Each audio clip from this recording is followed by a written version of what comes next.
कारोबार की हालत न पूछिए, आईने बेचता हूँ अंधों के शहर में। आज यह पंक्ति अपने आप में प्रासंगिक हो गई है, और क्यों, इसका मजमून जानने के लिए आपको रहना होगा हमारे साथ इस चर्चा के आखिर तक। नमस्कार, मैं हूँ नीलेश स्थापक, अपने साथी जितेंद्र बकोड़े के साथ प्रेस क्लब समाचार में आपका बहुत बहुत स्वागत है। तो चलिए शुरुआत करते हैं हम आज की इस चर्चा को कि आखिर क्यों इस नेता बिरादरी को लकवा सा लग गया है, इसकी मानसिकता पंगु हो गई है। लखनादौन को आखिर जिला बनाए जाने की जो मुहिम जनता के द्वारा चलाई गई थी, वह आखिर कहाँ अटक गई। यह एक बड़ा प्रश्न आप सबके मन में कौंध रहा होगा कि लखनादौन जैसा बड़ा इलाका जिला क्यों नहीं बन पाया।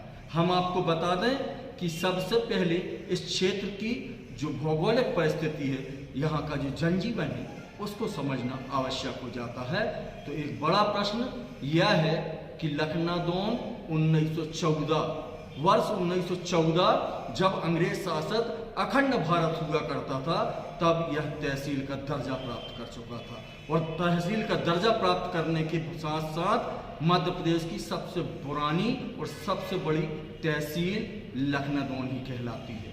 क्षेत्रफल की दृष्टि से देखा जाए अथवा जनसंख्या की दृष्टि से देखा जाए, हम समझते हैं यहाँ के जनजीवन को। अनाज से भी अधिक यहाँ की जो पथरीली जमीन है वह पत्थर उगलती है।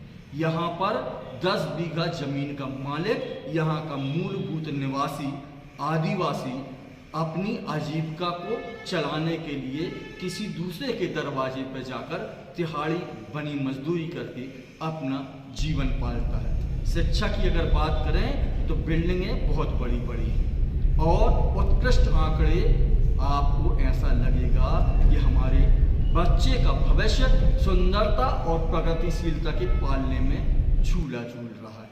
परंतु इसके उलट अगर 40 सालों का इतिहास पर नजर डालें तो अंधकार में डूबा विद्यार्थियों का भविष्य हमें चिढ़ाता है, हमें उल्हाना देता है। इस क्षेत्र में स्वास्थ्य सुविधाओं की अगर बात करें तो बड़ी बिल्डिंगें, बड़ा स्टाफ यहाँ पर देखा जा सकता है, परंतु इस अस्पतालों की जो दुर्दशा है वह ऐसा लगता है कि अस्पताल खुद आईसीयू में अंतिम सांस ले रहा है। रोजगार की अगर बात करें तो बरेला पावर प्लांट एक बड़ी योजना इस क्षेत्र को आई थी, परंतु लोगों को उस पर भी रोजगार नहीं मिला। यहाँ पर पनी बीनने और कागज बीनने का बड़ा कारोबार इस कदर हावी है कि लोगों में उसकी प्रतिस्पर्धा होती है, और प्रतिस्पर्धा के साथ साथ ऐसा लगता है कि जैसे बेरोजगारी दम तोड़ देती।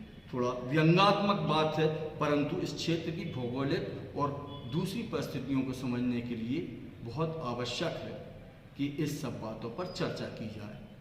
लखनादौन अगर जिला बन जाता है तो इसकी आधारभूत ढांचे में जरा सुधार सामने आएगा।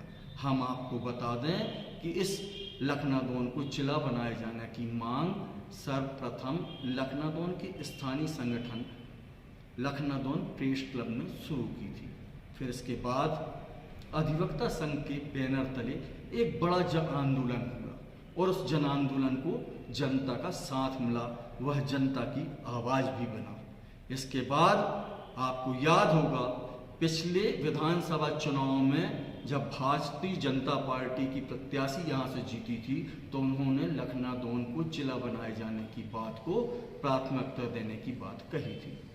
चुनाव के तुरंत बाद यही सूबे के मुखिया जो अभी कल लखनादौन आ रहे हैं, ये उस समय भी आए थे और मंच से स्थानीय नेताओं और विधायक को लखनादौन जिला बनाए जाने की मांग उठाने के लिए मना किया था। अंदर खाने की बात को अगर टटोला जाए तो सीएम ने अपने नेताओं को आश्वस्त कराया था कि हम लखनादौन को जिला बनाए जाने का प्रयास करेंगे, पर वह घोषणा आज भी घोषणा बन के रह गई।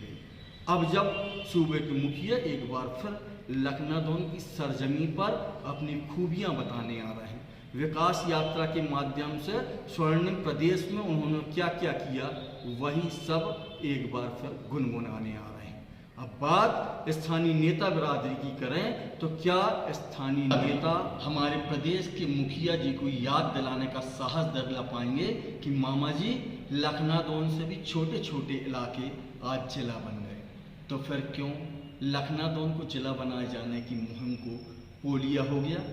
खोखले हो चुके स्थानीय नेताओं के जमीर क्या अपनी सरजमी से मोहब्बत का इजहार कर पाएंगे, या सफेद क्लब वाले कुर्ते के पीछे सिर्फ दलाली की दुकान चलाएंगे? वैसे भी यह चुनावी साल है और एक बार फिर जिले की मांग पर मुख्यमंत्री शिवराज सिंह लखनादौन वासियों को मामू तो नहीं बना पाएंगे? इस प्रश्न के साथ हम छोड़ जाते हैं आपको, मिलेंगे अगले अंक में। तब तक दीजिए मुझे इजाजत, नमस्कार।